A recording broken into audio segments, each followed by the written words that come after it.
Le renard est chassé en Charente-Maritime souvent en période hivernale, avec un nombre de chasseurs assez conséquent. On le poursuit au chien courant et il est tiré en battu.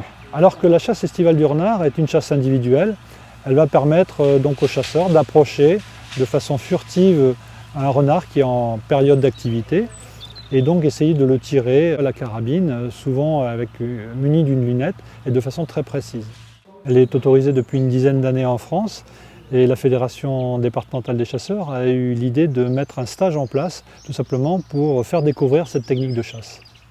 Cette formation est une formation optionnelle, elle n'est absolument pas obligatoire. On peut très bien pratiquer la chasse estivale du renard sans venir en formation à la Fédération des chasseurs. Le programme consiste surtout, dans un premier temps, à initier les chasseurs à une nouvelle technique de chasse qu'ils ne connaissent pas, donc la chasse à l'affût ou à l'approche. On aborde également au cours de cette formation la biologie de l'espèce, ses mœurs, ses habitudes. Et puis il y a tout un volet concernant la balistique, les armes, l'utilisation de lunettes, le réglage des lunettes.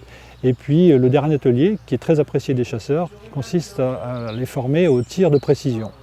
Donc là, à votre avis, à quelle distance il se situe de nous? 100 mètres, 60 mètres. Alors j'entends 50, 100, tout à l'heure je vous ai dit ça va varier du simple au double, on y est. Oui, là 100 mètres tout rond. Voilà. L'expérience de tir, on a pu remarquer que c'était une expérience à 3 niveaux. Dans un premier temps, un tir debout, sans appui, sans rien. C'est un tir extrêmement délicat, même à 100 mètres. On s'est aperçu que l'arme bougeait énormément. On a 3 impacts sur 5 tirs. Voilà, donc vous voyez un petit peu la dispersion, c'est pas génial. Par la suite, on a vu que les tireurs, plus ça allait avec le positionnement et le matériel adéquat, plus ils étaient stabilisés, moins ils bougeaient. Ce qui fait qu'on est passé d'un tir qui était un petit peu un tir, pas tout à fait au jugé, mais presque, à un tir de précision sur les derniers tirs, avec le tir couché et avec appui. Donc vous comprenez pourquoi c'est important d'être bien stable. Hein. Disons qu'il y a des fautes que j'ai commises par le passé et je me suis aperçu que, par exemple, il ne fallait pas bouger après un tir, donc surtout en début de saison parce qu'il y a des renardeaux. Donc si on veut tirer plusieurs renardeaux, comme ils sont curieux, il y en a un qui va être tiré, les autres vont approcher, etc. J'ai trouvé cette séance très intéressante. Je pense que les néophytes, ceux qui débutent, ont appris quelque chose aujourd'hui.